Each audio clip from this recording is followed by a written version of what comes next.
Y sobre las 11:30, 12 de la noche, que ya la noche estaba cerradita y hacía bastante frío, empezamos a escuchar gritos, pero unos gritos de dolor, unos gritos desgarradores.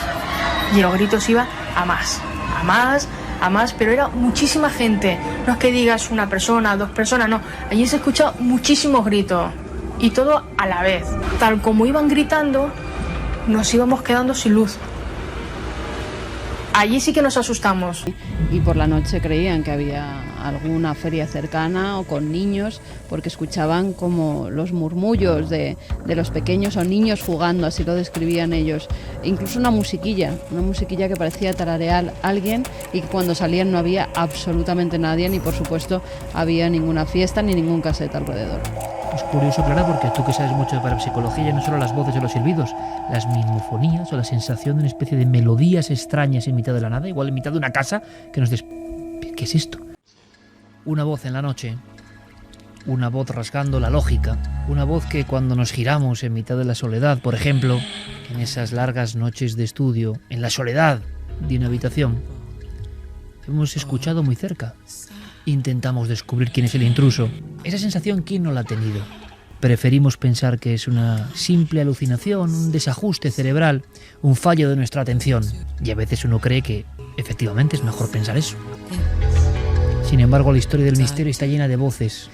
Voces que interrumpen la vida cotidiana. Voces que llegan a obsesionar a los testigos. Muchas veces son casos únicos en la vida. Vamos a conocer algunos. Una sola vez. En otras ocasiones, las voces persiguen a una persona, manifiestan cosas, un grito de auxilio, un grito de ayuda, o en la noche absoluta de nuestro domicilio, en plena ciudad, en el corazón de la urbe, y en la casa lo hemos escuchado, dentro, en un lugar perfectamente cerrado. Estamos solos, pero alguien de repente dice nuestro nombre, sonoro, límpido, y volvemos a pensar, encerramos todo en nuestra lógica, queremos creer, es lógico. ¿Qué es eso? Que el cerebro a veces, el estrés, el cansancio, produce estas aberraciones auditivas. Sin embargo, si vamos a las crónicas, desde el principio del tiempo, desde el principio en que el ser humano fue legando su propia historia, aparece la historia también de las voces como paralelas. Voces que dan mensajes, voces que irrumpen con tal fuerza que cambian conciencias, voces que incluso fundan las religiones. ¿Y de dónde vienen las voces? Ya no hablamos de voces grabadas por aparatos tecnológicos. Esta noche nos adentramos en un territorio todavía más espinoso, todavía más absurdo, todavía más imposible, y quizá por eso todavía más apasionante.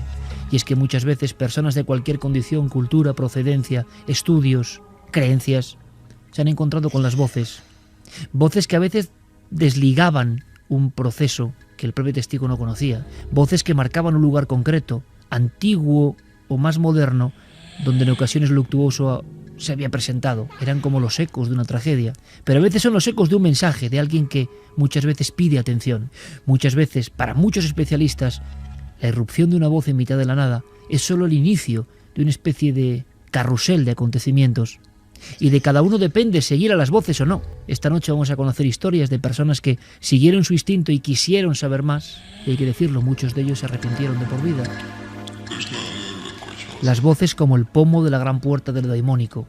Las voces como la antesala de algo que puede empezar a desarrollarse.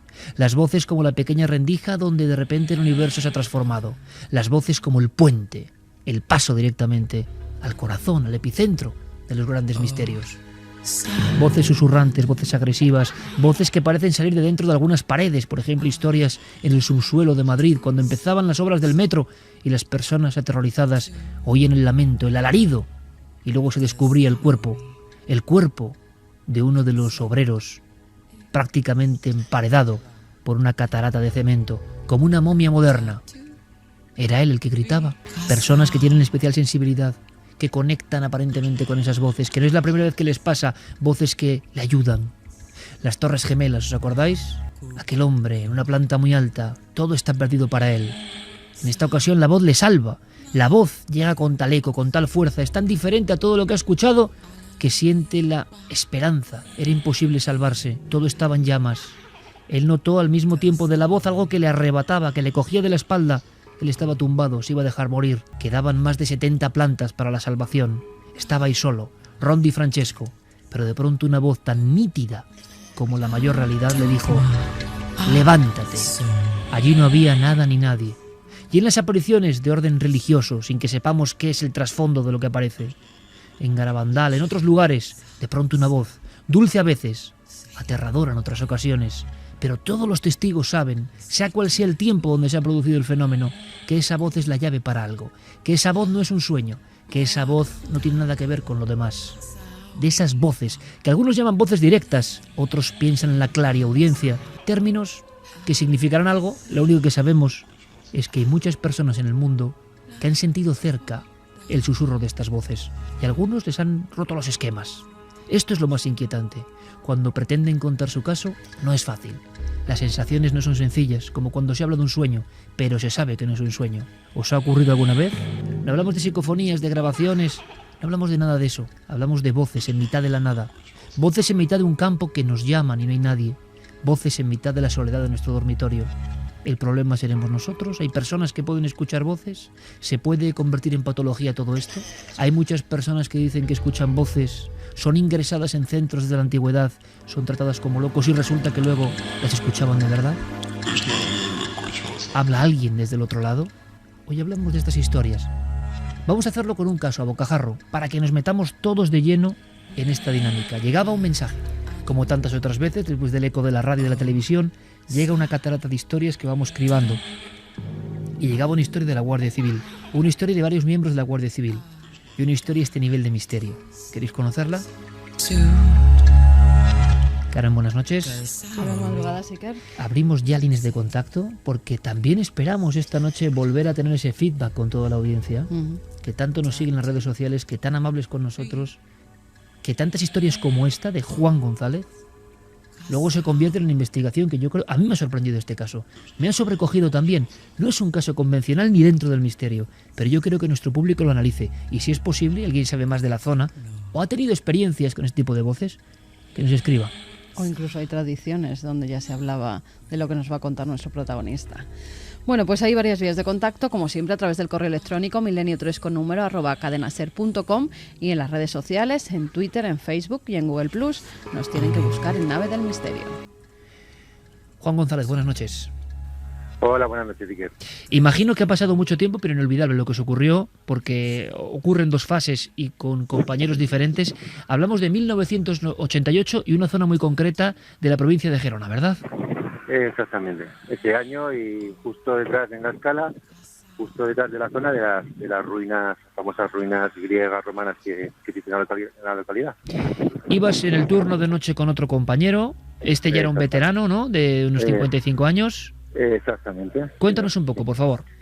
Pues mira, sin más, aproximadamente las 12 menos 5 de la noche y íbamos en silencio por una carretera que va por detrás de la zona que te hemos dicho y a la altura del cementerio de San Martín de Ampurias.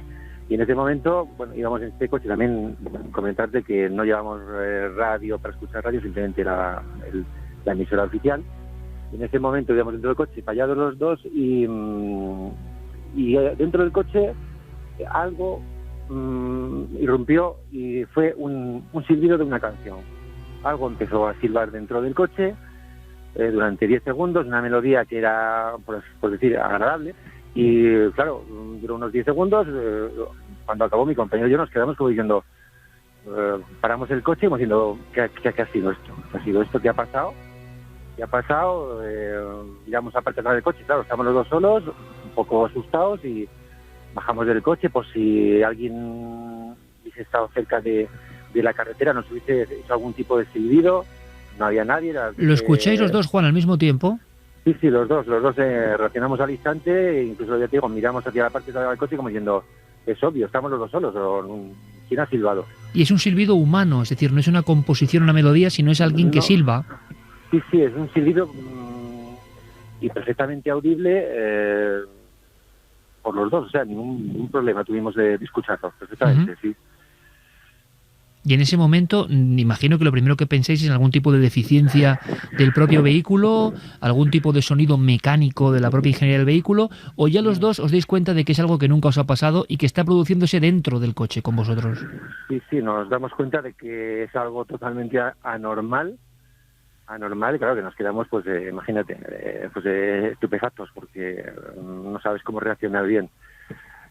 Sin más, nos bajamos del coche, nos preguntas por aquí, preguntas por allá, qué ha pasado, de dónde ha venido esto, cómo ha podido pasar, y qué más, se fija una linterna, inspeccionando sin más, o sea, por curiosidad, pues si había alguien por ahí cerca o... ¿Tú te bajaste con una linterna para ver si había algún tipo de intruso o alguna persona...? Exactamente, como descartando lo que, bueno, que no tendría por qué, porque es que el vehículo fue interior dentro del coche y llevamos las ventanillas subidas y todo, o sea, era imposible que alguien desde exterior, o sea, el sonido fue dentro del vehículo, sí, la canción fue dentro del vehículo, el silbido con la melodía fue dentro del vehículo. Perfecto, Juan, ¿y entonces qué ocurre? ¿Que llegáis al cuartel? Entonces, aproximadamente a la hora y media tuvimos que volver a hacer una gestión al cuartel de La Escala, y al llegar, pues el compañero que está en la oficina, un servicio que se llama de puerta, de atención al ciudadano nocturno, pues según llegamos mi compañero y yo, sin más, antes de decirle nada, salió a recibirnos y con la cara un poco desencajada. Entonces ya lo notamos, que no era su forma habitual de comportarse. Y nos empieza a relatar que una historia. Dice, oye, mira, sobre las 12:30 estaba aquí prestando el servicio y todo estaba cuartel cerrado y alguien ha empezado a silbarme una canción desde el exterior.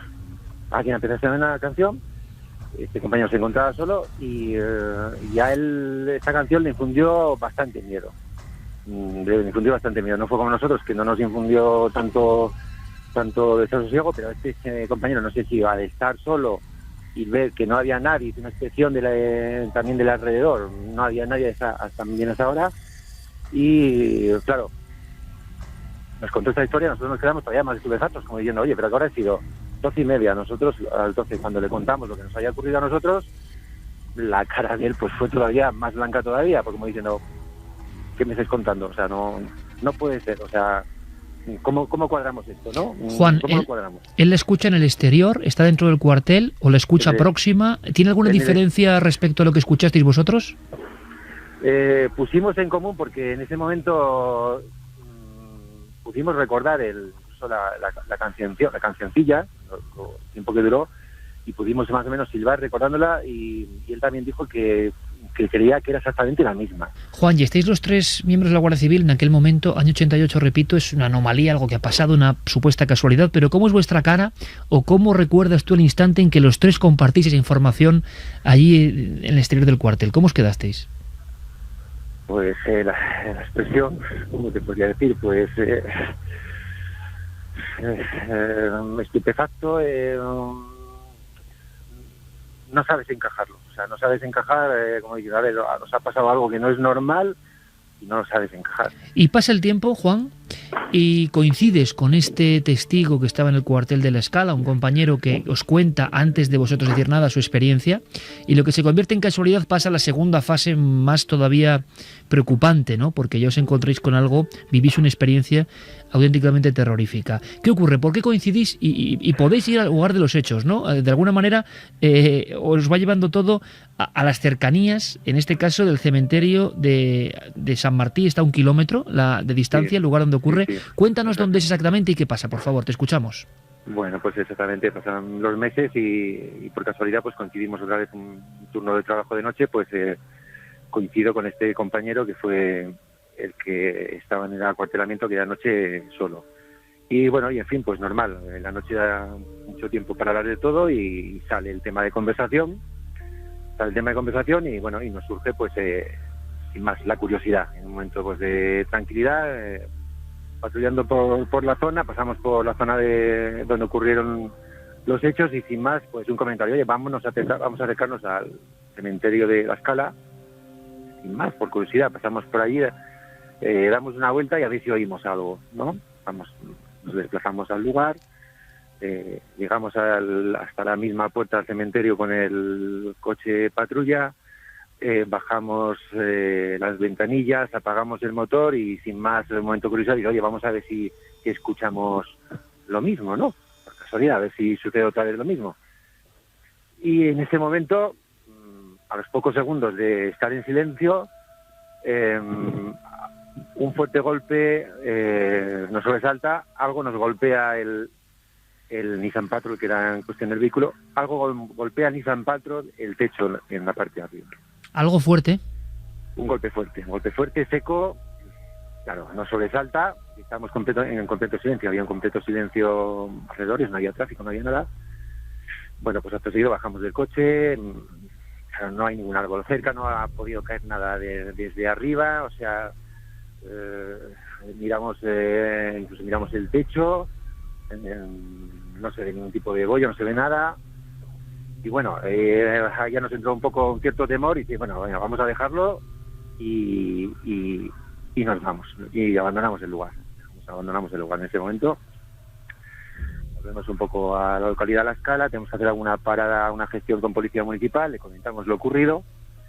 Y bueno, ellos también pues comentamos lo ocurrido como diciendo, bueno, ¿qué cosas nos estáis contando, no? Pues la gente pues, ¿Cómo te vas a creer esto? Bueno, en fin, habrá sido cualquier cosa, ¿no? Dije, no, pues habrá sido cualquier cosa.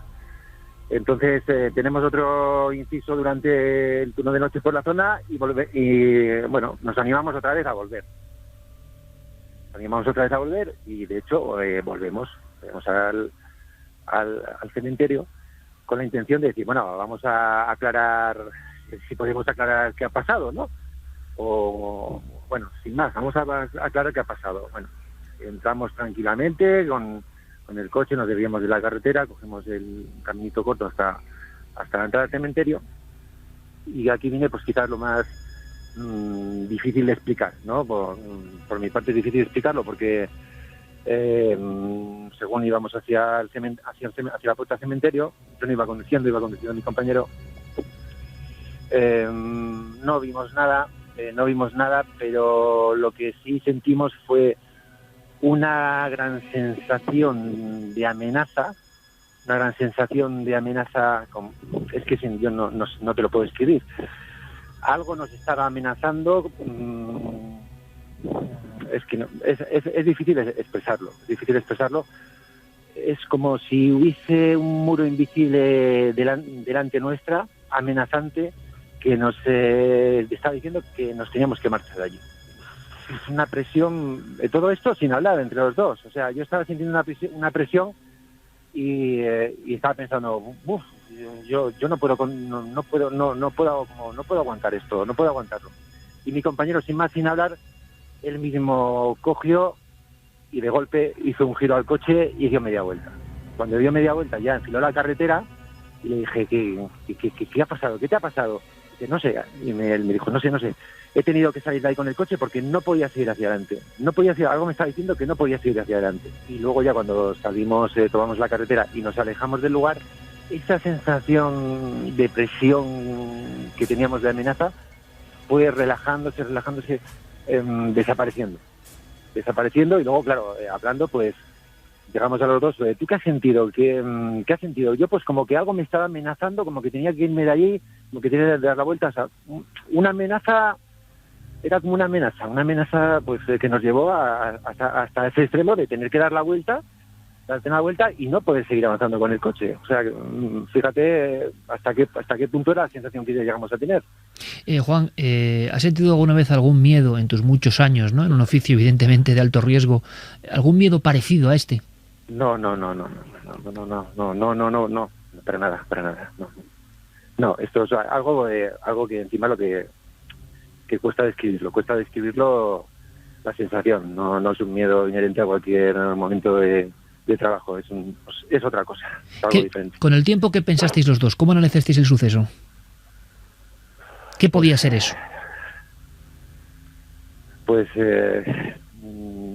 no llegamos a ninguna conclusión, simplemente no volvimos al sitio, eso sí, no volvimos al sitio de noche en esas circunstancias, porque nos dejó mal cuerpo. El último momento nos dejó mal cuerpo.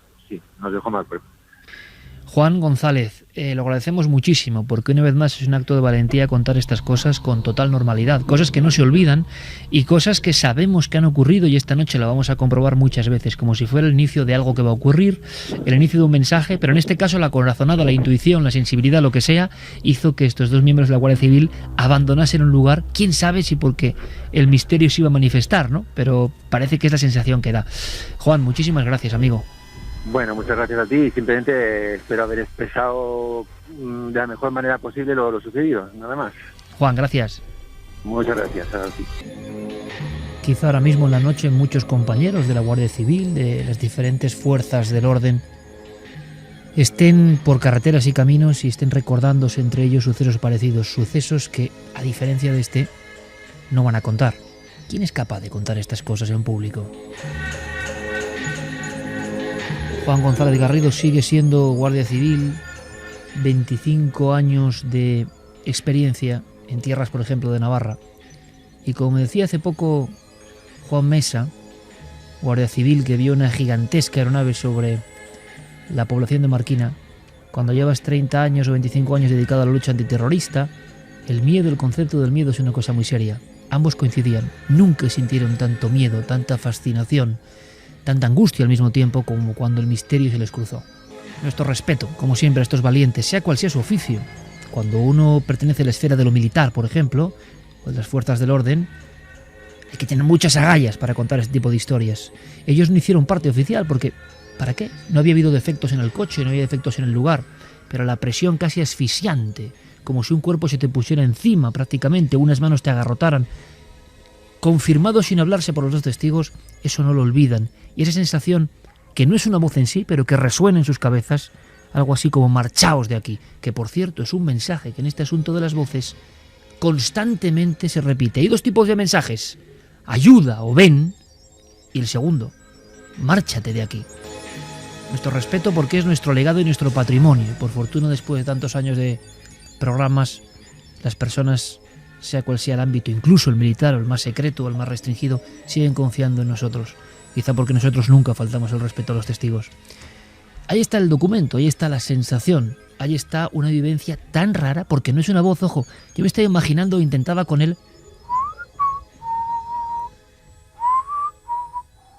un silbido detrás de ti. Pero os imaginéis de momento a ese jefe del cuartel que está solo a más de 1 kilómetro y que debajo de la ventana, o él piensa que en la ventana, no sabe ya si dentro del cuartel alguien le ha hecho exactamente lo mismo. ¿Qué sentido tiene? Como si todos hubiesen pertenecido a una madeja de algo que no se acaba de entender, y alejándoles de un sitio. Ojo con el sitio, porque el sitio tiene su historia, una historia muy antigua, muy remota, pero lleva un centro del sueño y de la medicina. La medicina griega de alta magia era el asclepio y era el soñar y el conectar, tanto para la sanación como para los augures, para la adivinación. Exactamente, en ese asclepio pues se llevaba a Eran los purias. enfermos a soñar con lo sagrado, así decían las personas que tenían que cuidar a esos enfermos, porque estos tenían que soñar con su propio mal.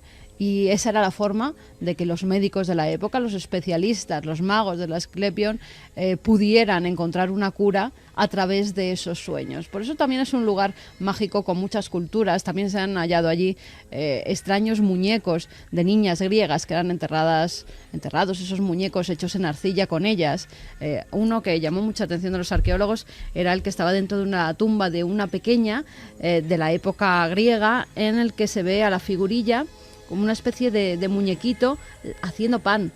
Una escena cotidiana que al parecer era normal que pues los artesanos hicieran ese tipo de muñequitos para los niños que morían pronto y en extrañas circunstancias. Es un sitio con ídolos íberos también, porque allí también hubo cultura íbera. Pero fíjate, a mí lo que me ha llamado la atención de este caso, y lo estaba leyendo, buscando documentos y tesis, hay una tesis que me he encontrado en Argentina. Hay toda una tradición sobre los silbidos al lado de los cementerios. Yo no recuerdo si el Guardia Civil nos ha dicho la época en que escucharon esos silbidos, esa llamada. Hacia el mes de noviembre del 88. Hacia el mes de noviembre. Sí. Bien, el mes de noviembre no sabemos si difuntos, después del Día de los Difuntos, muy cerca del Día de los Difuntos, porque lo que cuenta esta tradición, por ejemplo, en Argentina decían, se hace una cosa, es un ritual, el de las alumbradas, según recoge en un libro, en una tesis de José Luis, la tengo aquí, Grosso. Él dice que fue recogiendo testimonios de gente mayor de la zona, donde sobre todo el día antes de difuntos y el día posterior al día de difuntos, alrededor de los cementerios se escucha un silbido.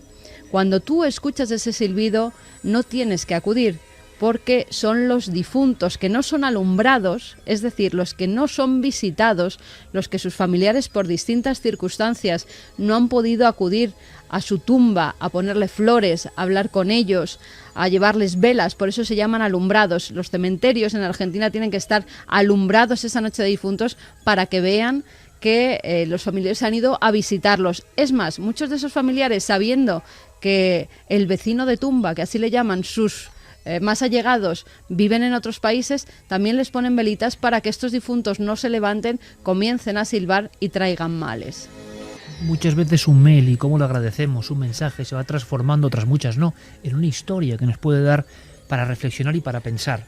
Empezaba así, Juan, experiencia ocurrida en el año 88, y decía, en aquellos momentos, yo quería confirmarlo ahora, yo trabajaba como guardia civil, empezaba su carrera dentro del cuerpo, tenía 21 años, una noche del mes de noviembre, me tocó turno con otro compañero, este ya veterano de unos 55 años, desde luego no sabía lo que les iba a salir en el camino. Es una sensación muy rara, un caso muy extraño, no son voces, pero es como algo que advierte que algo va a ocurrir. Muchas veces estos lugares están entroncados directamente, bien con magia en la antigüedad, con difuntos o con tragedias, porque todos creo que hemos tenido esa sensación de alarma interna. Había una cosa muy curiosa, y es que los dos protagonistas, cuando tienen la sensación de que algo cae sobre el coche, algo que no está, que es invisible, en un Nissan Patrol en mitad de una llanura, algo que les asusta, les amedrenta, luego notan esa presión, ellos no hace falta que hablen, saben perfectamente que están sintiendo lo mismo, una amenaza que no es verbal, aléjate de aquí. Muchas veces hemos sentido esa sensación y muchas veces hemos hecho caso de nuestra corazonada, no hemos seguido yendo un poco más allá. Javier Pérez Campos tuvo esa sensación nítida que hemos recordado esta noche en la oscuridad de un bosque de altísimos árboles, muy desolado, un lugar que se sigue llamando hoy Rocas Altas, en la pacífica isla de Ibiza, que tiene leyenda y fama de que no hay ningún animal venenoso y que iban los lugareños de la antigüedad a darse sus sales curativas y a realizar sus acciones, digamos, de purificación, pero resulta que ocurrió algo que luego contaremos en un entorno muy concreto, muy agreste y muy solitario dentro de la propia isla, como si se hubiera quedado un poquito aislado, ¿no? Ahí recoges testimonios, pero cuando llegas en esa investigación tienes la sensación, creo que es la primera vez en Cuarto Milenio, de las primeras que te ocurre, son tus primeros reportajes, de auténtica necesidad casi de marcharte de allí. No necesidad, sino que, urgencia de marcharme de allí, y de hecho termino marchándome de ese lugar. Es efectivamente en la montaña, en una zona conocida como Rocas Altas, uno de los puntos más altos de esas montañas, un lugar muy complicado para acceder a él, que hay que ir bordeando un precipicio, está a más de 300 metros de altura, el coche va bordeando un precipicio, se queda en un descampado, es el último lugar al que puedes acceder con un vehículo, y desde ahí el ascenso pues dura unos 20 minutos aproximadamente por un sendero muy estrecho de tierra rodeado por completo de bosque. Los árboles son tan altos y tan frondosos que no dejan entrar prácticamente la luz. Es una zona de pinos y una zona con una historia tremenda a sus espaldas. Ya los testigos, desde los años 80 aproximadamente, empiezan a hablar de que ese lugar es un lugar donde se escuchan todo tipo de cosas, donde se escuchan peticiones de auxilio en mitad de la noche cuando no hay absolutamente nadie, gritos de terror, gritos de espanto. Escuchan perfectamente los vocablos, es decir, las palabras perfectamente en el aire, no es solo un alarido, un lamento, un silbido, que era suficientemente inquietante. A veces un silbido es mucho más que una palabra, pero aquí en este caso es ayuda. Sí, es ayuda, son cientos de palabras que se entremezclan, palabras muy nítidas, voces de auxilio es una palabra que se repite. No solo eso, en ocasiones se grababa en cintas que aparecían tiradas por el suelo, nos contaban algunos periodistas de ese lugar, pero la mayoría de las veces eran escuchadas en vivo por los testigos, por la gente que acudía allí. Es un sitio por el que transita muchas personas porque al ser un lugar en plena naturaleza, la gente camina por allí, va a dar paseos, es una zona relativamente turística, pero precisamente por encontrarse en un rincón apartado, prácticamente inaccesible, cuando cae la tarde, allí no hay prácticamente nadie. Y eso es lo que hace que mucha gente, cuando empieza a escuchar voces, sepa que no es algo normal. Y yo estuve en ese lugar y, como tú decías, como anunciábamos, yo me tuve que marchar de allí. Estuve unos 20 minutos. Tuve que sentarme un rato para tranquilizarme, porque es cierto que ocurría eso que algunos llaman silencio absoluto, un lugar en el que no cantan los pájaros, donde no se oye absolutamente nada. Estás rodeado de vegetación, hay aire y, sin embargo, parece que en cualquier momento fueran a surgir esas voces que tantos testigos han descrito. Javier, en aquella investigación, a pesar del miedo, de las sensaciones, luego le preguntaremos a Clara si alguna vez ha tenido esa sensación como de... es difícil de describir. No de mal lugar, sino de que tienes que marcharte un poco, o sea, que no haces nada ahí. Y uno como investigador pelea contra eso, ¿no? La Guardia Civil, ¿por qué vuelve 3 veces al mismo lugar en este relato? Porque en el fondo son agentes del orden, tienen que saber qué está ocurriendo. Y al final no pueden soportar algo que no parece normal, que no es un enfrentamiento con el miedo cotidiano. Los testimonios que recogió Javier Pérez Campos en aquel lugar en Rocas Altas, merece la pena que volvamos a escucharlos. Tienen una enorme intensidad, porque ya no es una persona o dos, incluso gente joven, gente de acampada, gente viviendo esas experiencias, han acabado aterrorizados por algo que estaba ocurriendo allí y estaban en plena soledad. Encontramos la explanada donde en un principio dijimos de hacer la acampada y nada, subimos para arriba, sacamos todo el material y empezamos a montar las tiendas de campaña. Y sobre las 10:30 o las 11, pues hace frío ahí arriba, y más en aquella fecha, y sobre todo la humedad. Entonces, pues en vez de estar afuera, nos metimos todos dentro de la tienda de campaña. Y nada, pusimos en el medio de la tienda de campaña un quinqué, pero no funcionaba a gas. Iba con una batería de coche. Y sobre las 11:30, 12 de la noche, que ya la noche estaba cerradita y hacía bastante frío, empezamos a escuchar gritos. Pero unos gritos de dolor, unos gritos desgarradores. Y los gritos iban a más, pero era muchísima gente. No es que digas una persona, 2 personas, no. Allí se escuchaban muchísimos gritos y todo a la vez. Tal como iban gritando, nos íbamos quedando sin luz. Allí sí que nos asustamos. Allí pasamos miedo. Es lógico, había una especie de carrusel de voces entrecruzándose. ¿Cuál era la historia de ese lugar, brevemente, aunque sea haya habido un accidente terrible, Javier? Muchas personas que han oído las voces no sabían la historia de ese accidente. Claro, si Marisa Álvarez hubiera subido unos metros, habría llegado a un lugar que es un viejo memorial, un memorial que se instaló en ese sitio en el año 72. Allí hay una cruz, un crucifijo de unos 2 metros de altura, junto a un mensaje que dice: la vida no termina, se transforma. ¿Qué sentido tiene eso ahí en mitad del monte? De pronto 104 nombres terminan completando esa pared, y al lado una cruz rudimentaria de madera que alguien hizo, no se sabe cuándo ni por qué, donde algunas personas van colocando trozos de hierro que se siguen encontrando todavía hoy en la montaña. Incluso hace unos años se encontraron los restos de un cráneo. Lo que ocurrió es que en el año 72, en esa montaña, un avión que procedía de Madrid, justo un 7 de enero del año 72, ese IB-602, un avión de Iberia, colisiona con ese punto de la montaña. Todavía hoy las causas siguen siendo un tanto desconocidas y polémicas. Lo que se cree es que el altímetro se volvió loco y entonces el piloto no sabía muy bien, con esa niebla tremenda que había, si estaba ya sobrevolando la montaña a suficiente distancia. Como no veía nada, creía que era el mar, esa niebla, y pasó rozando el pico, lo que hizo que el avión saltara en 1000 pedazos, explotara a solo unos metros de allí y acabara con la vida instantáneamente de esas 104 personas. Hubo algunos de los primeros auxiliadores en ese proceso, una de las primeras personas que llegó al lugar de los hechos 20 años antes, ¿no?, de que los testigos empezaran a hablar, y muchos sin conocer el incidente, de que se oían voces en mitad de la noche, sin conocer lo que había ocurrido en ese lugar tan agreste. Si quieres escuchamos, aquí vamos a escuchar porque la descripción es tan gráfica de lo que se encontraron. Claro, es que las escenas que se encuentran allí pues prácticamente parecen de una escena del infierno del Bosco, ¿no? Porque se encuentran trozos de personas colgando de los árboles, hablan de algunos que quedaron partidos por la mitad por el cinturón, por el efecto del impacto y el cinturón, y una de las personas que primero llegó allí fue el periodista Nito Verdera, que todavía hoy, entrevistándolo y recordando él todo lo que se encontró, temblaba, y recuerdo perfectamente cómo se le humedecía incluso la mirada. Había impactado en el borde de un acantilado de Satellite que se llama Rocas Altas. El sol había ya descendido bastante, había un poquito de penumbra. Tenías que ir pisando y me di cuenta que estaba pisando grasa humana.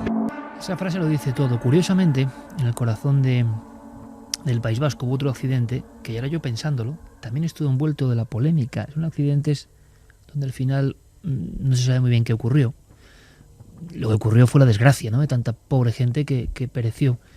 El accidente del Monte Oiz, año 85, y muchos lugareños de los caseríos hablaron tiempo después, cuando ya la prensa, los políticos, incluso las buenas personas que ayudaban a retirar los restos de tantas y tantas muertes, ya se habían marchado.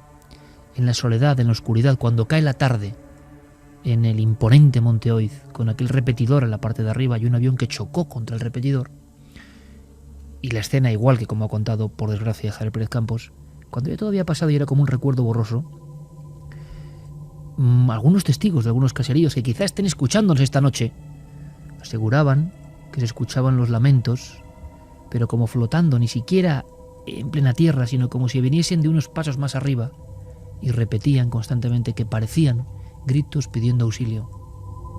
Recordábamos ahora, Carmen, casos que hemos contado como la terrible tragedia, la espantosa y dolorosísima tragedia del río Órbigo en el año 79, en Santa Cristina de la Polvorosa, provincia de Zamora, cuando cae un autobús con un montón de escolares y por desgracia muchos perecen, pero luego como otras personas que no sabían nada de eso, no veían cosas, describían como si la madeja de voces se hubiese quedado ahí. Incluso personas que habían acampado en la margen del río, porque en verano la gente se puede bañar ahí, y por la noche creían que había alguna feria cercana o con niños, porque escuchaban como los murmullos de los pequeños o niños jugando, así lo describían ellos. E incluso una musiquilla que parecía tararear a alguien, y que cuando salían no había absolutamente nadie, ni por supuesto había ninguna fiesta ni ningún cassette alrededor. Es curioso, Clara, porque tú que sabes mucho de parapsicología, ya no solo las voces o los silbidos, las mimofonías o la sensación de una especie de melodías extrañas en mitad de la nada, igual en mitad de una casa, que nos ¿qué es esto? Que no tienen procedencia, son un clásico también, ¿no? Sí, las mimofonías, como una especie de imitación de sonidos que aparentemente no tendrían por qué escucharse en un lugar, por ejemplo, que suene un piano donde no hay un piano, pero que a lo mejor sí hubo un piano en la antigüedad, y eso sí se sabe. O yo que sé, sonido de campanas donde no hay unas campanas. Este tipo de fenómenos son muy recurrentes dentro del campo de la parapsicología y en especial en las casas encantadas, los poltergeists, etc. Vamos a escuchar, porque luego ha habido estudios sobre este impacto de las voces, porque lo lógico, decir que oyes voces es que te lleven por una línea que conduce al psiquiatra como mínimo, ¿no? Pero ha habido estudios sumamente interesantes que nos va a traer Clara a continuación. Pero fíjate también un detalle interesante, como ocurre siempre, ¿no? Cuando empiezas a analizar este tipo de datos en conjunto, empiezas también a encontrar que hay cierta relación entre unos casos y otros. Y aquí vemos que, por ejemplo, el testigo al que acabamos de escuchar habla de que ese silbido se produce pasando cerca de un cementerio, hablamos de estos gritos y estas voces en un lugar de tragedia, hablamos de el caso de Órbigo, por ejemplo, otros tantos, ¿no? Y recuerdo, por ejemplo, cuando estábamos en las Urdes, en Casar de Palomero, eso que algunos describían como un llorio que iba extendiéndose por todo el pueblo y que parecía un anuncio de muerte. Pero que era un llorar de niños, que sí. Hay descripción. En mitad del pueblo, una especie de escandalera y llorar de niños que va atravesando el pueblo. Y que tiempo después se produce la muerte de un vecino. Siempre parecen estar relacionados con la muerte. Yo le he preguntado a Juan si después hubo algún hecho luctuoso dentro del cuartel o ocurrido algo, no lo recordaba, luego fue a otro destino, no lo recordaba. Pero podemos dar un salto mortal, sin duda alguna, porque esto es universal, es lo que nos interesa. Lo describían los griegos, los romanos, lo describían las culturas etruscas, lo han descrito todos, la sensación de, sin ver nada, ojo, sin que haya aparatos por medio ni traducciones de la tecnología humana, las voces que nos dicen algo. Y los dos mensajes permanentes, ven, ayuda o márchate. Hemos sentido en ocasiones, ¿no? ¿Tú, Clara, has sentido esa sensación de amenaza en algún lugar? Esa sensación de aquí no tengo, que peleas contra la propia fuerza de investigar y de saber y de querer buscar, pero la sensación, la corazonada, el sentido arácnido casi, ¿no? De tienes que marcharte de aquí. Sí, es más de una ocasión, desde luego. Y no hace mucho, este verano, en un sitio que no voy a decir el lugar, porque quizá es un sitio que tengo la esperanza de que podamos volver, pero que fui a título privado y tuve la sensación de que ahí no pintaba nada y quizá no debía de estar ahí. Y para que un investigador que lleva toda su vida investigando en esto sienta que no pinta nada, yo sí he recordado en alguna ocasión una anécdota en el año 2004, si no recuerdo mal, 2004-2005, en la mítica montaña roja, ir subiéndola, Carmen y yo ir subiéndola, ir cayendo la tarde, que parece esa zona, ¿no?, de crepuscular, fijarnos en extraños signos que habían dejado con piedras, quizá eso sugestiona, pero llevábamos ya a la mitad de la caldera de la montaña roja, donde tantas historias han ocurrido, que tienen que ver con ovnis y otras cosas, y sentimos, ¿verdad?, yo creo que como nunca, una sensación sin decirnos nada, sin querer preocuparnos, de que teníamos que huir de allí, y lo hicimos, y lo hicimos, porque si algo aprende el investigador es a seguir fiándose de su instinto más profundo y lógico e irracional, pero nunca nos ha ocurrido a ese nivel. Recuerdo en la carnicería interior del pueblo abandonado de Chile, de Humberston, que también ocurrió algo muy parecido. Decían que se veía la figura de un médico y de un carnicero, enlutado, mejor dicho, con bata blanca, con batín blanco, como con mandil. Un delantal blanco de carnicero, de esos que utilizan para no mancharse de sangre cuando cogen las piezas de carne. Y estábamos allí, todavía quedaban los garcios, quedaban los carteles con los pedidos desde el año 46 y quedaban ahí escritos. Y íbamos adentrándonos, Carmen y yo, y esa sensación, claro, dices, es lógico. Es más ilógico en Montaña Roja, que no pasaba nada. Hay lugares que nos mandan su mensaje particular. Es que quién sabe si quizá hace siglos estábamos más arraigados a estas voces y con el tiempo hemos ido neutralizándolas y convirtiéndolas en un simple presentimiento que no sabemos de dónde procede, pero que nos indica con fuerza que tenemos que irnos de un lugar. Fíjate que hace solo unos días, revisando revistas antiguas, no sé si era Horizonte o la mítica Mundo Desconocido, hablaban ya en los años 70 de una terrible adicción, de una adicción muy poderosa que se estaba generalizando y expandiendo por todo el planeta, y era la adicción al sonido. Cómo las personas, desde los años 60, del 67, cuando empiezan a implantarse los primeros cassettes, van pegados a sus auriculares, van alejándose del ruido que nos rodea, vamos haciendo cotidiano cosas que no lo son, músicas, programas de radio. Ahora hemos de alguna forma acallado la voz interior, y ahora, cuando esa voz nos habla, parece que somos incapaces de entenderla. Esto me ha gustado mucho porque casi te has adelantado. Da la sensación de que la coraza tecnológica de la que nos hemos envuelto, el mundo del entretenimiento, ha dejado a un lado, imaginaos, la enorme soledad o conexión con las voces del mundo del hombre antiguo, que le daba muchísima importancia a lo que escuchaba como señal, como significativo. Pero bueno, hemos hablado del llorio, por ejemplo, del llorar de unos niños atravesando una aldea de las Urdes. ¿Queréis que vayamos de las Urdes a Nueva York, a la Gran Manzana?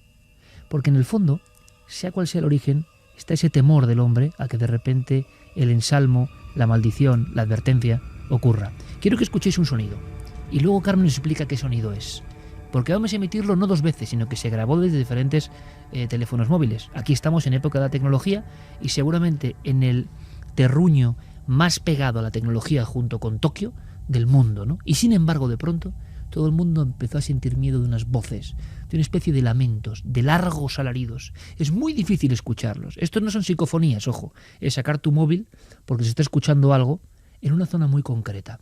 Le pido a Noel que baje la música y que intente subir al máximo. Vamos a ver si percibimos algo. Es muy difícil, Pero sí me gustaría que a través de navedelmisterio.com y de ikerjiménez.com, Guillermo y Diego Arañón ya están ahí trabajando a tope con todos los contenidos, como siempre, convirtiendo la emisión de Milenio 3 en algo universal y que a través de Facebook y de Twitter tiene también otras sensaciones, y lo agradecemos mucho. Guillermo Molina y Diego Arañón están ahí. Pues de verdad, que nos digáis también qué escucháis. Ahora Carmen desvela el secreto, así que no hay mucho tiempo. Esta grabación dio la vuelta al mundo. Lo que me ha sorprendido cuando le preguntaba a Carmen qué había de nuevo es que no se resolvió del todo. No hubo una solución. Y ya sabéis que el mundo moderno es muy ávido de soluciones inmediatas para pensar ya en otra cosa, ¿no? Pero esto ocurrió en pleno centro del mundo moderno, en un centro simbólico. Varias grabaciones. Esta es una de ellas. A ver qué escucháis.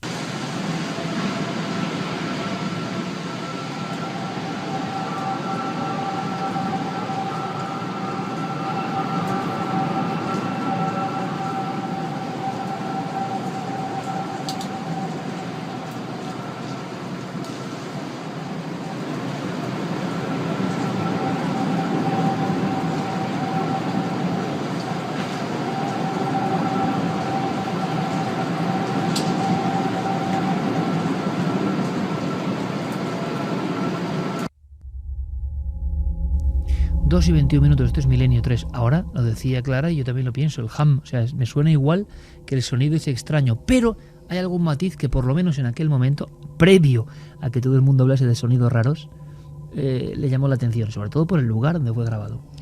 Pues fíjate, lo han descrito como lloriqueo espeluznante y agudo, un sonido coral, un extraño aullido o incluso silbidos fantasmales. Todo ello los vecinos de la One World Trade Center, que es la que se conoce como la Torre de la Libertad, la que han construido después de que se produjeran los ataques a las Torres Gemelas. Cuando estaba en construcción y es cuando se graban estos sonidos, justo en 2012, un poco antes de que se produjera el huracán Sandy, y también cuando se produjo incluso en fechas posteriores, los vecinos empiezan a comentar e incluso llaman a las fuerzas de seguridad diciendo que están escuchando extraños lamentos que provienen precisamente de esa zona. No eran una ni dos llamadas, con lo cual se abre una investigación incluso policial para ver qué puede ser esto que se está escuchando y que tantas personas no solamente aseguran haber oído, sino que también, como hemos visto, han podido grabar. Se cree en un principio que puede ser el aire que entra por los ventanales de esa torre, que es la más alta de América, pero salen a la palestra unos arquitectos y también parte de los constructores de esta torre diciendo que es imposible, sobre todo porque si fuera así, en todos los días de lluvia y aire se escucharía ese sonido, y no, es solamente en determinadas fechas. A raíz de eso se empieza a decir que los fenómenos paranormales que se viven en esa zona no son solamente estos.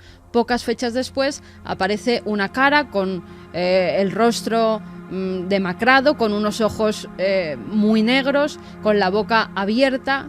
Dicen que es la que chilla. El lamento este que hemos escuchado, dicen que es esa cara, que es la representación de todas las personas que murieron allí. Esa cara se empezó a dibujar, nadie sabe cómo ni por qué, en una de las vigas contra las que impactó uno de los aviones. Los trabajadores no querían trabajar al lado de esta viga, les daba muchísimo miedo. Algunos se negaron a entrar donde se encontraba esta viga, que dejaron como un monumento de la tragedia. Y no solamente eso, sino que lo relacionaban con personas que perdieron allí a familiares y que luego han tenido apariciones, como una mujer que aseguraba que estos gritos tenían que ver con las personas que habían muerto allí, y que decía, por ejemplo, que a ella, Mónica Iken, así se llama, a ella su marido se le había aparecido a los pies de la cama y que había oído esos lamentos muchas veces y cree que son los seres fallecidos. Hablamos ni más ni menos que de las Torres Gemelas, de ese hueco. Nosotros hemos estado allí, daba una impresión enorme hace unos años, cuando no estaba la construcción, daba una impresión de vacío extraordinario, en pleno corazón de la Gran Manzana, y es uno de los lugares que a mí me ha sobrecogido a nivel de ese vacío absoluto, como si hubieran arrancado la vida de un zarpazo, como si la vida ya no estuviese allí y nunca volviese a estar, ¿no? De alguna forma se había extirpado lo más noble de la condición humana. ¿Qué veredicto sobre los sonidos al final? Vamos a escucharlos de nuevo en una segunda grabación. Es otro testigo que desde otra perspectiva le llama tanto la atención lo que está pasando, que también. Y luego hay otra cosa muy curiosa, que después de esto es lo de siempre, nunca más volvió a haber denuncias de sonidos. Las circunstancias han vuelto a ser las mismas, las ventanas han vuelto a ser las mismas, las rachas de aire, pues imagináis lo que ha habido en estos últimos años, pero nunca ha vuelto a haber. Es como si fuesen chispazos inmediatos que conectan con cierto público, con la gente más o menos sensible, les llama la atención y luego se olvidan. Yo solo quería saber si X años después había solución para esas voces que tanto dieron que hablar y que enseguida se silenciaron en la prensa. Esta es una segunda grabación, diferente.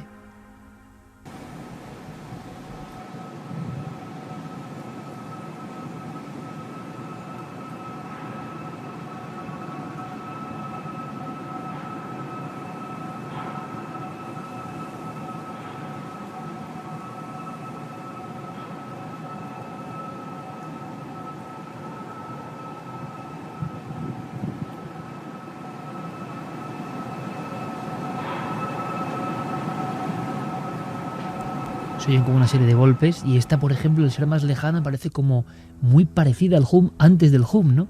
Parece el sonido propio que luego se ha dado a conocer en el mundo, pero bastante antes. Las historias han seguido recorriendo el mundo y hay personas especialmente sensibles. Me contaba Clara esta noche, tú sabes que hay personas que al igual que le ocurre, por ejemplo, a Paloma Navarrete, y cada uno puede pensar lo que quiera libremente, ¿no? Que ve las figuras, y desde luego Paloma no es la única, ¿no? Por cierto, mañana, en Cuarto Milenio, si queréis ver a un científico desconcertado, conectad con nosotros.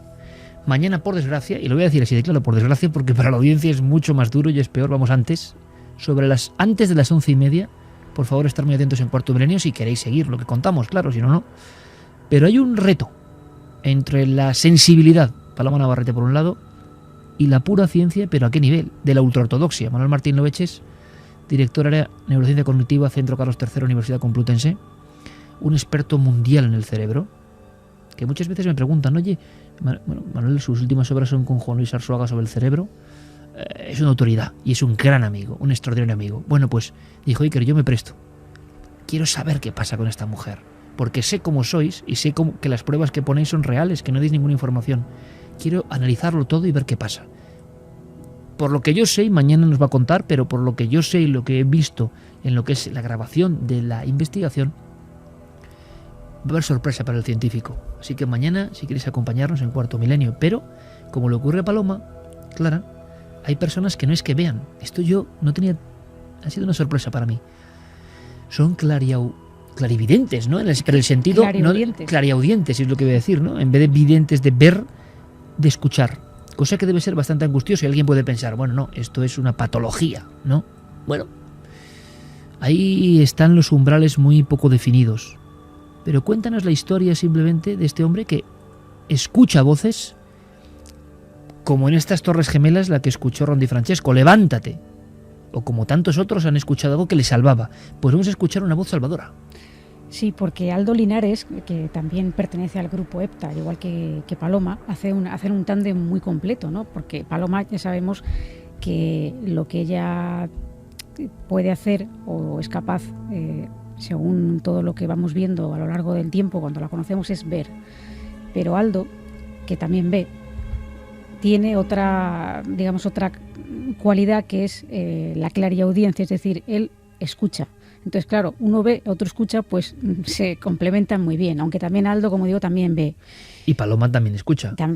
Lo que ocurre es que este hombre parece tener una sensación de sensibilidad especial con voces que están ahí sin ninguna personificación, ¿no? Voces donde no hay ningún tipo, lo que estamos analizando hoy, no hay ningún tipo de aparición, no hay ningún tipo de elemento externo, solo es una voz.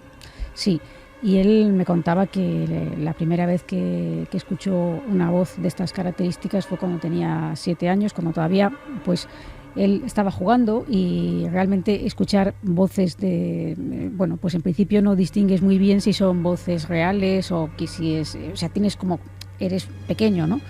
Y él ya notó como que esa voz no era la voz de papá y mamá ni de algún familiar. Esa voz parece ser que le ha ido acompañando, según me contaba, a lo largo del tiempo, y es una voz que es la misma, es decir, podría llamarse una voz acompañante, ¿no? Y que en ocasiones le ha librado de algún peligro. Fue salir, estar cruzando la calle y de repente volver a sentir esa voz que me dijo detente. Entonces fue tan convincente que, sí, es que nuevamente repito la palabra convincente, pero ¿por qué es eso? O sea, fue tan convincente que me detuve y a los pocos segundos, pero muy pocos segundos, un coche se estampó a pocos centímetros de donde estaba yo. Si yo hubiese avanzado me llevaba de por medio. Cuando pienso que ese coche me podría haber partido las piernas u otra cosa, pues le agradezco a lo que está ahí que esa voz me tuvo el punto convincente de detenerme. 2:30. Personas que tienen especial sensibilidad. ¿Cómo diferenciarlas de la enfermedad, de la patología? Bueno, son personas perfectamente sanas, no tienen, pero parece que están unidas a algo y seguro que muchas personas esta noche saben de qué estamos hablando. No es que estén locos, ni tienen ningún problema, sino que en ocasiones han escuchado esas voces en diferentes momentos, a veces una sola vez en la vida, otras 3, 4 veces, y siempre además con momentos clave, momentos que les han salvado. Hablábamos, llama mucho la atención de nuestro público, de unos silbidos al principio de la noche, unos silbidos en el interior de un coche. Es tan absurdo, el misterio es tan hermoso porque es tan absurdo, y que luego otro compañero a 1 kilómetro de distancia los ha escuchado, pero muy íntimos, muy cercanos, como algo que comunica. Curiosamente en noviembre, donde decía Carmen que había una larga tradición. Nos hemos acordado de inmediato de un caso que tiene lugar en una habitación de los Escolapios, el seminario de Escolapios de Logroño, en el año 72. Yo tuve la fortuna de conocer, junto a Carlos Largo, a este protagonista de un caso que luego nunca quiso hablar, Javier Bosque. Qué emoción cuando volví a contar la historia hace apenas año y medio y la contaba con la misma intensidad. Una cosa que aprendemos es que cuando los casos son reales, cuando los casos los han vivido las personas, hay algo que yo empiezo ahora a atisbar, ¿no? Y que nunca he visto tan claro. No es que recuerden, es que el testigo cuando vuelve a contar está reviviendo la historia. No lo recuerdas como qué comía hace no sé qué, o el cumpleaños de no sé, o incluso cosas muy valiosas de tu familia, o cosas muy valiosas del amor en tu vida, o cosas muy importantes de tu trayectoria profesional. Cuando hablas del misterio, cuando el testigo han pasado 20, 25 años y habla del misterio, como le pasaba a Juan González esta noche, han pasado más de 25 años y se estaba poniendo muy nervioso, se estaba poniendo angustiado, porque todas las sensaciones parece que no se han olvidado, que van en un pack que está ahí inserto. Es una emoción diferente el recuerdo del misterio. Javier Bosque tuvo una experiencia que podíamos resumir de forma muy gráfica. Hay un dibujo tremendo en un libro clásico de Benítez, de la Estrella de Belén, el Ovni de Belén, de un hombre aterrorizado en la cama y que está viendo primero. Es que esto es brutal, ¿no? Yo nunca pensé en volver a encontrarme con el testigo. Es labor de nuestro compañero Carlos Largo y su mérito. Javier Bosque ahora está en Nueva York. Se dedicó la vida a ayudar a personas sin recursos. Qué historia, ¿eh? Un seminarista de Logroño. Tocaba la guitarra, le gustaba mucho la música. Y había una ventana en pleno corazón de Logroño, en plena madrugada. Se había quedado hasta muy tarde. Qué impresión, Carmen, cuando ese hombre, ya en la cama, ya arropado, empieza a ver que la ventana se abre sola. Sí, además era un 21 de junio de ese año que has dicho, el 72, cuando este zaragozano, que estaba estudiando en Logroño, había estado además grabando las canciones que tocaba con la guitarra en una grabadora de las antiguas, y estaba ya recostado en la cama leyendo un libro y escuchando parte de esas grabaciones, cuando ve una luminosidad tremenda y esa ventana que poco a poco se va abriendo sola. Una esfera metálica que emitía luz empieza a entrar desde la parte exterior de ese ventanuco lentamente y se centra casi a 2 metros del suelo enfrente de Javier. Él no sabe qué pasa, pero sí siente un miedo extremo hasta tal punto que se empieza a tapar con las sábanas, pero esa bola comienza a bajar casi hasta los pies, donde los tenía en la parte trasera de la cama, y empieza como a salir una especie de rayo de luz. En ese momento es cuando empieza a escuchar una especie de silbido y logra sacar una mano de debajo de la sábana y dar al rec de la grabadora que tenía en la mesilla y así poder grabar el sonido. Año 72, mes de junio. Curiosamente, a esas mismas horas, es una cosa que siempre me ha llamado la atención. En una población fabril, industrial de Cataluña, al mismo tiempo de este silbido, casualidad, seguro, reciben un mensaje, creen recibir un mensaje y se ponen en la vía del tren con un extraño jeroglífico con destino a otros mundos, ¿no?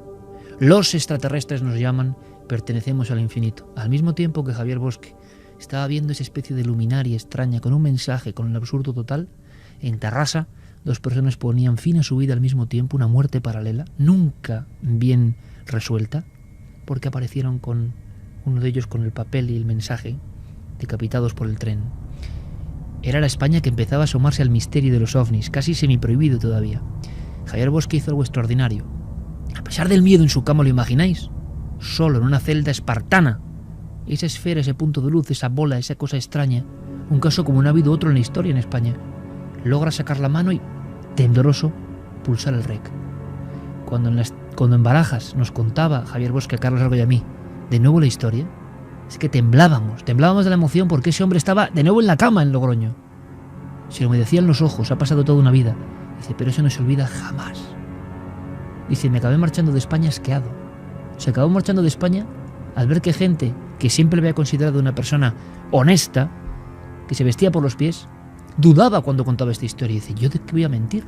¿Por qué? Un hombre que ha dedicado su vida y le sigue dedicando a los demás en los barrios más pobres de Nueva York, ayudando a las minorías. Eso nadie se lo puede quitar. Lo asombroso es que se grabó ese sonido, un fragmento del sonido que nadie nunca pudo explicar. En el año 72, dentro de esa habitación, ¿qué estaba provocando este sonido? Nunca lo sabremos, pero es sobrecogedor imaginar que estos fragmentos de audio realmente pertenece a un momento en que un muchacho aterrorizado saca la mano por un lateral de la cama, pulsa el rec de la vieja grabadora y tenemos que imaginar, y se me ponen los pelos de punta, que eso en este momento del sonido estaba ahí. Esta naturaleza incomprensible, que igual todo lo que estamos hablando es lo mismo, estaba ahí como presente. Este es el sonido.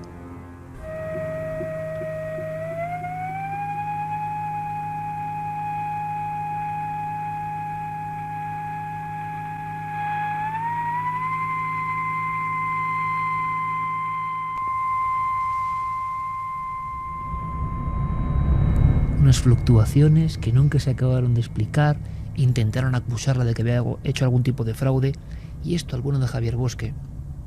Cuando uno hace un seguimiento y ve que 40 años después, se dice pronto, alguien está dedicando su vida a los más pobres, se da cuenta de que uno desde luego no iba por la vida de broma.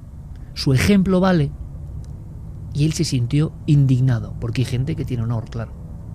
Ahora parece que, no sé, pero hay gente que cree en su propio honor y en el honor de las personas. Y entonces él lo sintió como una especie de agravio. No pudo comprender por qué de repente las personas le ponían en duda. Ahí quedó el sonido, nunca se resolvió, jamás. Se llegó a analizar por parte de la Armada incluso. La bola tal como entró, lentamente salió y él vio cómo después en el cielo rápidamente se iba, se difuminaba y la perdió de vista para siempre. Yo les decía a los compañeros que hablásemos de este tipo de sonidos, este tipo de voces, de advertencias, pero aquí hay un aparato que logra grabar. No estamos hablando de psicofonías, pero a los pioneros de la psicofonía, a los que empezaban en este campo en España, en esas mismas épocas, es curioso, también algunos tuvieron increíbles experiencias. Ellos querían capturar las grabaciones de estas voces sin rostro, y a veces, y esto nunca se ha conocido, las voces directas, las voces audibles, esto que estamos contando, se les presentaba como antesala de lo que iba a ocurrir. Es lo que nos cuenta, lo que te ha contado Clara Luis López, entrañable amigo y pionero, ¿no?, en la historia de la investigación paranormal en España, que estaba con una compañía ilustre y que estaban examinando algo y de repente se hizo presente el misterio. Sí, porque Luis López, a quien tuvimos aquí, quien nos estuvo hablando de las famosas grabaciones de Belmez, que nosotros pensamos casi que eran mito y que pudimos poner algunas, nos contó fuera de aquí del estudio una serie de experiencias que tienen que ver con estas voces, pero que de manera directa las pudieron escuchar algunos de los pioneros, entre ellos Germán de Argumosa y el propio Luis López. Estaban todos reunidos, estaba ocurriendo algo, estaban con la fascinación de los nuevos aparatos. Se va a mencionar a Hans Bender, claro, una eminencia médico-científica, pero interesada en estos temas. Tenía que mandarles un aparato. Y ocurrió algo que nos lo contaba con esta claridad nuestro amigo Luis López. Es historia de los fenómenos extraños en España. Estábamos practicando con un instrumento nuevo que nos había mandado Hans Bender, que según Hans Bender mejoraba en las psicofonías. Y estábamos en experimentación permanente para intentar mejorar los equipos. Y habíamos colocado este aparatito en un magnetofón y estábamos en casa de Argumosa, de Germán, y estábamos intentando poner en marcha para ver si escuchábamos una psicofonía, y lo que ocurrió fue muy sorprendente porque salió una voz totalmente audible y fuerte que decía: eso no es así, transfórmalo. Y lo volví a repetir: eso no es así, transfórmalo. Se quedó grabado en el magnetofón, pero lo oímos pues con una voz clara y fuerte, y nos quedamos pues enormemente sorprendidos. Era de hombre y estoy intentando imitarlo un poco, porque además era clarísima, no era como muchas de las psicofonías que son confusas, no, era clarísima, y además decía exactamente así: eso no es así, transfórmalo. Casi como el que da instrucciones, porque lo que se está formando allí en ese grupo y con ese instrumental va a ser importante para algún tipo de comunicación. Me imagino que ellos lo interpretaron así: una voz directa, en mitad de la habitación, haciéndose presente. Es algo tan incomprensible, pero ahora vamos a ver cómo algunos lugares, sobre todo con obras de acondicionamiento, y un caso reciente en Argentina en que ha sobrecogido a la población, en Rosario, Esto a veces pasa, es inaudito, yo lo sé, es increíble, pero ha ocurrido, ha pasado varias veces. En Granada revisábamos la hemeroteca en los años 30, junto a un puente de la ciudad de Granada, hay un gran escándalo con media ciudad escuchando lo que parecían unos alaridos que surgían del propio río. Muchas veces ha habido explicación científica, por supuesto, otras, estos asuntos de las voces que claman o que dicen o que indican se han ido perdiendo y al final no hemos sabido qué ha ocurrido.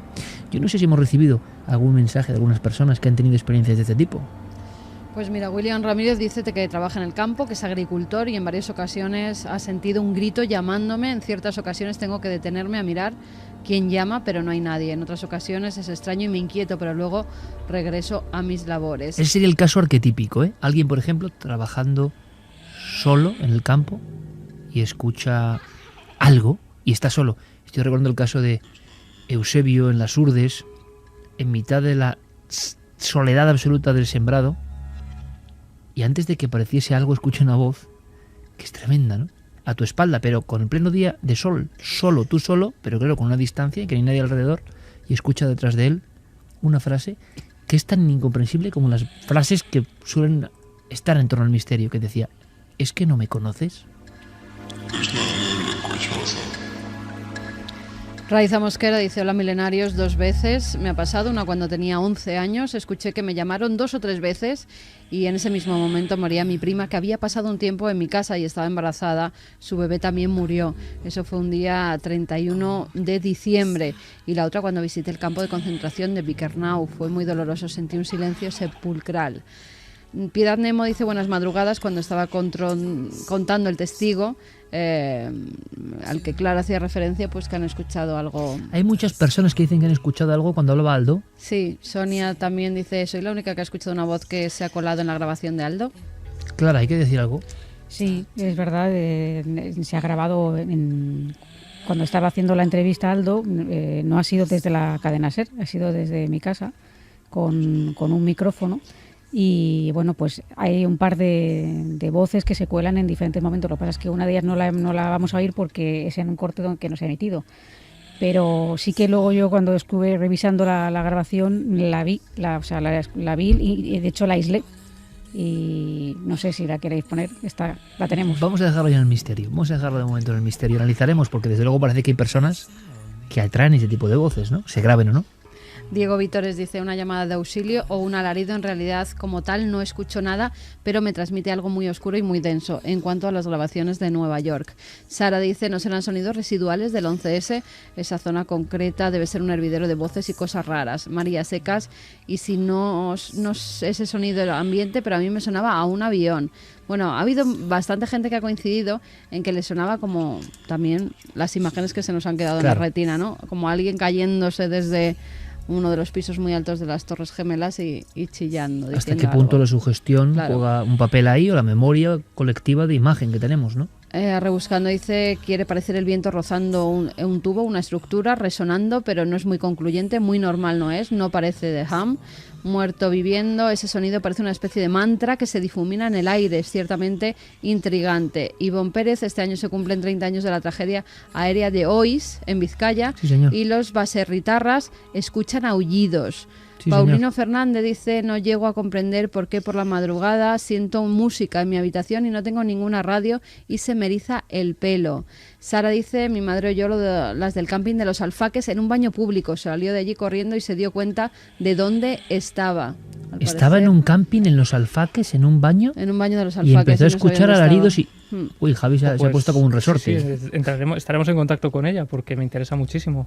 Porque mucha gente escuchó esos sonidos, ¿no? Sí, no solo eso, sino la mítica historia de los periodistas del País que van allí un año después a escribir un homenaje de toda la historia y escuchan a unos niños jugando al escondite en la explanada que hay justo enfrente del camping, y resulta que esos periodistas no son los únicos que los han escuchado, y tiempo después yo encontré a testigos que hablaban de exactamente lo mismo, de ese mismo lugar, y que no conocían esas otras historias. Luego escucharemos... Nos mandaba Iker un mail, Alejandro Martínez, contándonos una especie de voz de aviso. Nos decía que era Nochevieja, 1997, en la calle Tellería de Vigo, donde vivía entonces. Sacó a su perro Paco, un cachorro de 4 meses de gran danés, un cielo de perro. Lo saqué antes de irme a casa de la que era su novia, porque iban a pasar la Nochevieja, y decía que fue por una calle poco transitada alrededor del cementerio de Pereiro, un lugar que te da la libertad de llevar al perro suelto. Cuando Paco ya había hecho sus necesidades, pensé en subirle a casa y disfrutando de la calle, normalmente volvíamos a casa recorriendo el muro del cementerio, escuché una voz que me dijo al ver pasar un coche por allí: no lo lleves por ahí. No le hizo caso, Paco murió atropellado unos momentos después. Pasé toda la Nochevieja sentado en el lugar donde lo enterré. Nunca me he perdonado el no haber hecho caso a aquella voz masculina. Nos hemos quedado todos de piedra al mismo momento, porque da la sensación de que algo avisa, ¿no? Algo, pero quizá no hay tiempo. Algo avisa de lo que está a punto de suceder. Uno de los firmantes, con esos nombres que os ponéis, que son a veces muerto viviente, creo que era, ¿no? O muerto que vive. Sí, bueno, es que muchos piensan que realmente es un muerto que vive, ¿no? Claro, sinceramente es la hipótesis más sencilla, la que podemos acudir, y quizá no sea la más profunda y más auténtica. Pero fijaos, hasta en Madrid, hasta en pleno corazón de Madrid, cuando empezaba la odisea del metro, claro, se horadaron kilómetros y kilómetros de zonas no tocadas, o de zonas donde habían pasado cosas, o de zonas donde había habido luego accidentes. Uno de los más célebres, esto simplemente es como apunte para la historia, es el del caso de las voces que durante meses mantuvieron casi en pánico y fueron comidilla en Tirso de Molina, concurridísima zona del metro de Madrid. Pues en Tirso de Molina ocurrieron cosas, y no lo cuenta cualquiera, lo cuenta nuestro amigo Ángel del Río, cronista oficial de la villa, y lo cuenta como una crónica periodística. Fue un suceso que tiene dos lugares comunes, dos denominadores comunes: el miedo que produjo, y ya lo estáis imaginando, ¿no?, la nula conclusión a la que se llegó, y el posterior olvido. Nosotros no queremos ese olvido y lo recordamos. Pues escuchar unos gritos desgarrados, sobrecogedores, gritos que pedían auxilio. Ellos creían en un principio que se podía haber quedado algún compañero atrapado en algún muro, corrieron hacia el lugar de donde procedían esos gritos, y lo único que descubrieron al tirar un muro es que había el cadáver de una persona, probablemente que había muerto emparedada, y que podía haber incluso más gente que hubiera sufrido la misma suerte. Pero una vez retirado el esqueleto de esa persona, que nunca se llegó a identificar, nunca se supo quién era ni de dónde procedía, pues todas las mañanas, cuando la calma reinaba un poco en las obras, escuchaban los gritos desgarradores, sobrecogedores, y bueno, y no sabían la procedencia. Incluso llegaron a decir que podían ser de una ermita cercana, y que junto a esa ermita pues pudiera haber habido un cementerio.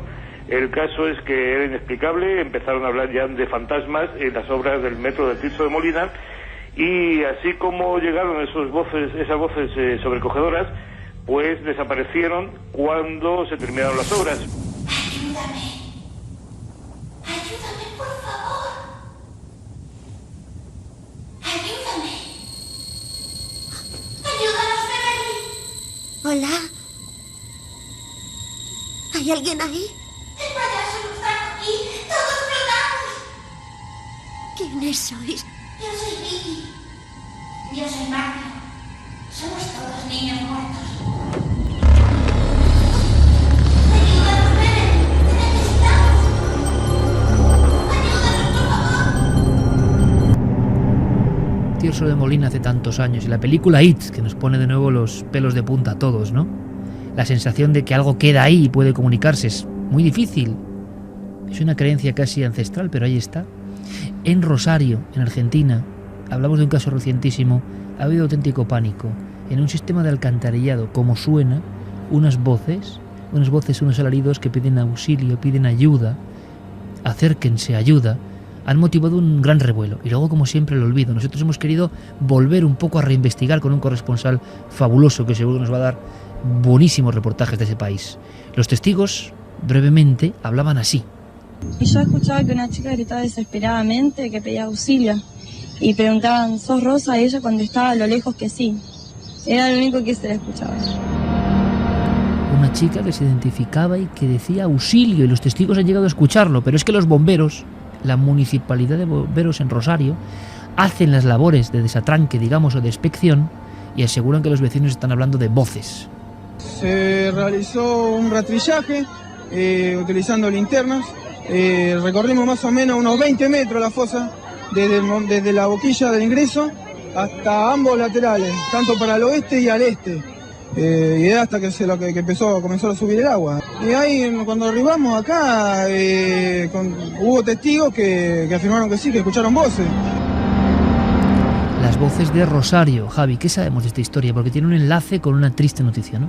Sí, esta historia ocurre en diciembre del año 2009. Varios vecinos de la zona del barrio de Parque Casas empiezan a vivir auténtico pánico. El pánico empieza a extenderse por las diferentes casas porque cuando cae la noche especialmente, los vecinos de esa zona empiezan a escuchar esos alaridos, esos gritos que surgen del sistema de alcantarillado, que dicen palabras coherentes, que piden ayuda, que incluso pide a los testigos que vayan a por ella, que desciendan a ese lugar, ven conmigo, y no saben muy bien qué es lo que ocurre.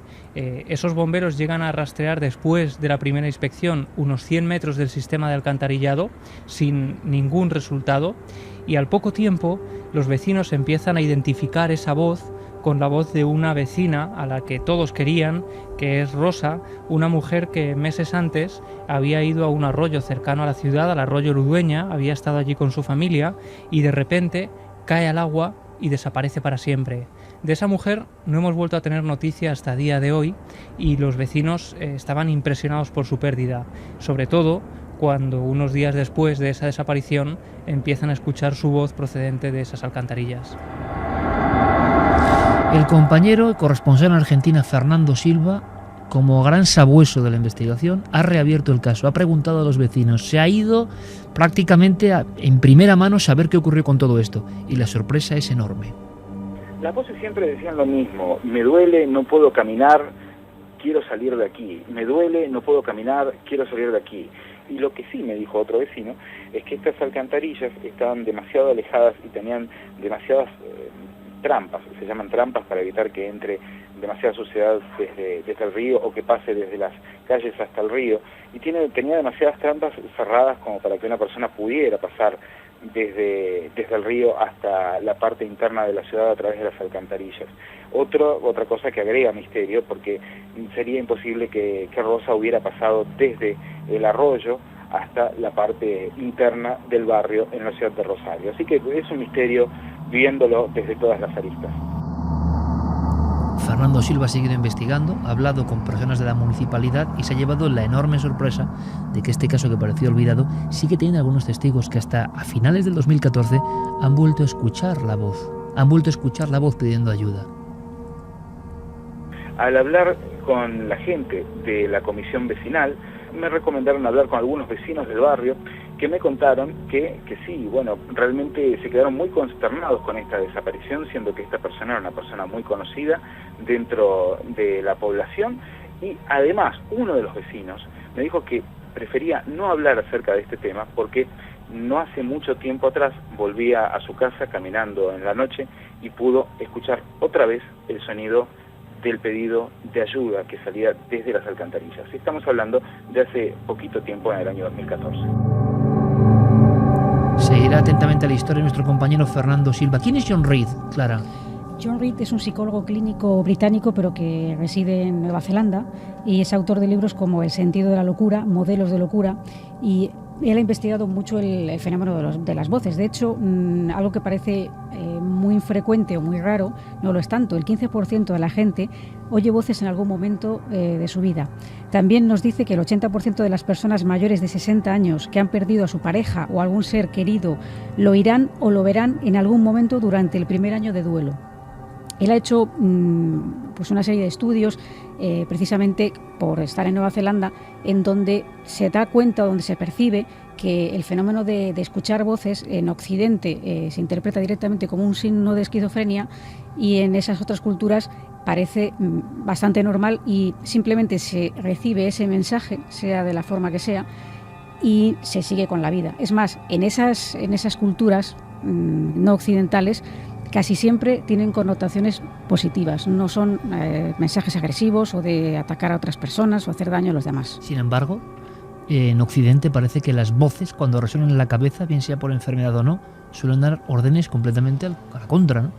Sí, y por eso él lo que, bueno, no es que está en contra, por supuesto, de la medicación, cuando dice que es necesaria en algunos casos en los que hay un ataque fuerte o esa persona necesita calmar esa ansiedad. Pero sí que, él describe que normalmente esas voces como agresivas tienen más que ver con un concepto de individualidad y no de mente colectiva como en otras culturas. ¿Este hombre llega a creer que esas voces pueden ser ajenas o que todo es un constructo mental? Él piensa que esas voces son un mensaje y que la medicación lo que hace es acallar el mensaje. Un mensaje, siendo él un investigador, un científico. Sí, un mensaje que tiene que ver quizá con la propia historia de esa persona, y que escuchando ese mensaje lo que se puede hacer es integrarlo en la vida de la persona y acallar esa voz o integrarla, pero no acallarla a base de decir, ojo, esto que estás teniendo es una alucinación. Oliver Sacks es otro de los que ha investigado este asunto. Sí, Oliver Sacks habla además de voces que salvan vidas, y no solo eso, sino que cuenta cómo en algunos estudios del siglo XVIII, por ejemplo, se encuestó a personas sobre voces que escuchaban además de manera cotidiana, mientras hacían la compra, mientras estaban en casa, en situaciones completamente normales. Y un 7% de las personas encuestadas, que fueron además miles, confirmaron que habían escuchado estas voces. Él incluso relata el testimonio de una amiga suya, Lucy, que está a punto de suicidarse, y cuando va a hacerlo escucha una voz directa en el dormitorio que le dice: no lo hagas porque el dolor que estás sintiendo hoy no volverás a sentirlo.